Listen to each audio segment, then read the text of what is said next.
আমার বড় ভয় হয় আল্লাহ রব্বুল আলামিন যদি হাসরের ময়দানে আমাদেরকে ডাক দেয় আর বলে, ওই বান্দা এদিকে আয়, আয় আয় আয় আমার কাছে আয়।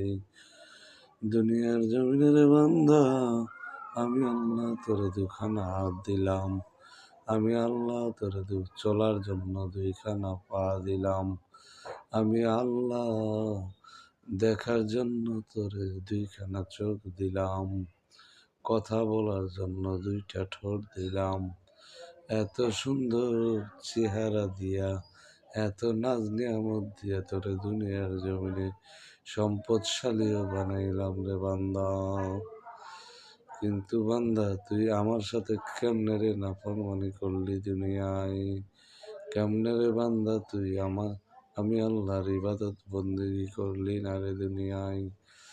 ও বান্দা, দুনিয়ার জমিনে তুই কি দেখো না রে বান্দা?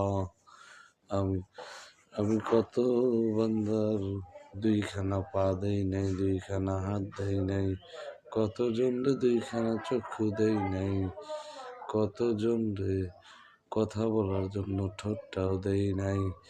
এরপরেও তোমরা দেখছো তারা আমি আল্লাহকে রাজি খুশি করার জন্য, কিন্তু আমি আল্লাহ তাদেরকে অর্থ সম্পদও দেই নাই, তোমারে যা দিছিলাম তাও দেই নাই।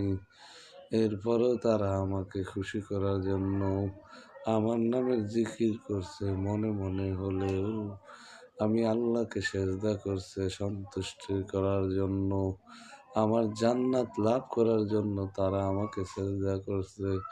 কিন্তু বান্দা, তুই দুনিয়ার জমিনে সামান্য কিছু সম্পত্তির মালিক হইয়া তুই এত বড় হয়ে গেছিস, এত বেঈমান হয়ে গেছিলি, যার কারণে এত প্রভাবশালী হয়েছিলি, এত ভাব হয়েছিল তোর, এত অহংকার গরিমা হয়েছিল, যার কারণে তুই আমি আল্লাহকে ভুলে গেছিলি।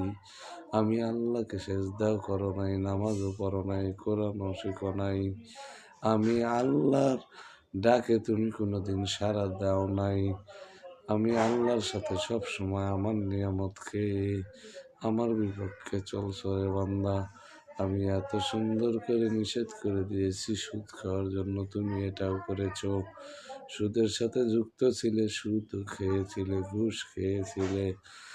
আমি আল্লাহকে বেজার করার জন্য, নারাজ করার জন্য যা যা করার দরকার তাই তাই তুমি করছো দুনিয়ার জমিনে। আমার বড় ভয়